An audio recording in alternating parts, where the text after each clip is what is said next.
indígenas y le hemos pedido que nos diga su opinión respecto al asunto de cultura en este mosaico de claroscuros, de opiniones de lo positivo y lo negativo de este primer año político de López Obrador, no que lleve un año como presidente de la República, pero el año que corre desde el momento en que ganó la elección hasta el momento. Federico Navarrete, buenas tardes. Hola, buenas tardes, Julio. Gracias, Federico. Pues, ¿cuál es tu valoración? ¿Qué es lo positivo y lo negativo que ves de este tramo, de este primer año político de López Obrador? Bueno, pues yo creo que en el terreno de la cultura, como en otros terrenos, tenemos una escena con claroscuros, con cosas buenas y con otras que no lo son tanto, desde luego, y también con un ambiente que noto particularmente en los últimos meses muy crispado. Creo que eso sucede en muchos ámbitos de nuestra vida política nacional, ¿no? Y bueno, pues yo considero que una cosa positiva de lo que ha sucedido en cultura es que claramente se ha perfilado una redirección del apoyo gubernamental, una redirección de la política cultural desde el gobierno a favor de las culturas populares, de las culturas indígenas, de una definición más incluyente y amplia de lo que se entiende como cultura con mayúscula, es decir, las artes, el conocimiento, la ciencia. Eso puede ser bueno porque yo creo que, como en otros terrenos de nuestra sociedad, en las últimas décadas en México se había acentuado mucho un elitismo de la cultura y de la ciencia.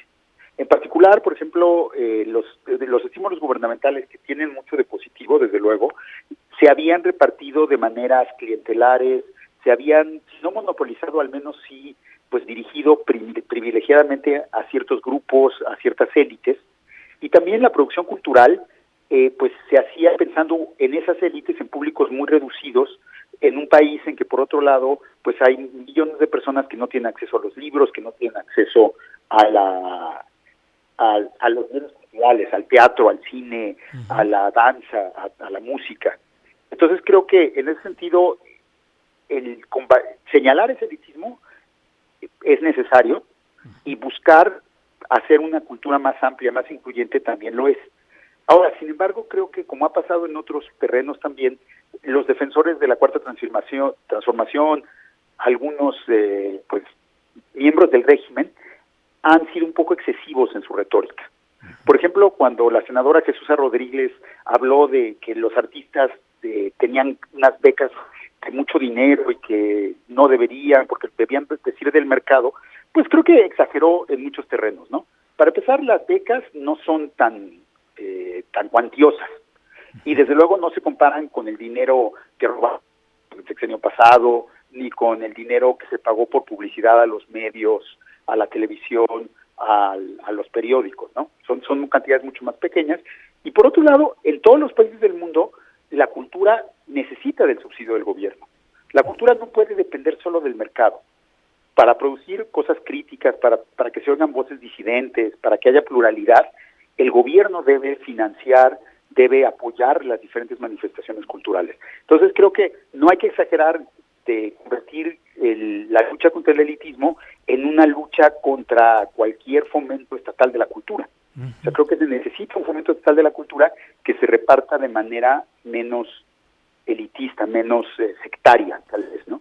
¿Tu valoración es más positiva que negativa respecto a lo que se ha hecho en cultura, Federico? Pues creo que todavía no puedo decantarme, porque todavía estamos viendo los esbozos de una nueva política cultural, y también en ciencia los indicios son muy confusos, por ejemplo, ¿no? O sea, se ha criticado el elitismo de la ciencia nacional, que también existe, pero por otro lado, pues tampoco es lo que le han pedido a los científicos desde hace 40 años. O sea, tampoco se puede ocultar a los científicos de que hayan producido ciencia internacional cuando era lo que los gobiernos anteriores les pedían. Si va a haber un cambio en la política científica, pues tiene que ser pues con el consenso de los científicos y no atacándolos. Tiene que ser definiendo juntos las prioridades y no que imponiéndoles una agenda política de parte del gobierno, ¿no? Federico, entonces, y en el aspecto negativo, porque estamos buscando que haya los claroscuros, lo positivo, lo negativo, ¿hay algo que incluyas especialmente? Pues la crispación. O sea, creo que es triste que las élites en vez de reconocer que a lo mejor es el momento de abrirse, de dialogar con la sociedad, de admitir sus errores, de renunciar a algunos de sus privilegios, se monten en un discurso confrontacional en contra de cualquier reforma, ¿no? No, Y pero que vean digo, todo de la como un operación ataque. específica de Secretaría de Cultura, de las políticas culturales del gobierno federal, ¿hay algo que criticas? Pues lentitud, o sea, llevamos 6 meses y todavía no se ve claramente hacia dónde van a ir. Se ve lo que no les gusta, pero tampoco ha habido, por ejemplo, el dinero para que empiecen nuevas políticas. Creo que más bien yo lo que les diría es que han encendido una gran hoguera, pero pues todavía no nos enseñan qué danza quieren bailar alrededor de la gran hoguera, ¿no? Claro, muy bien.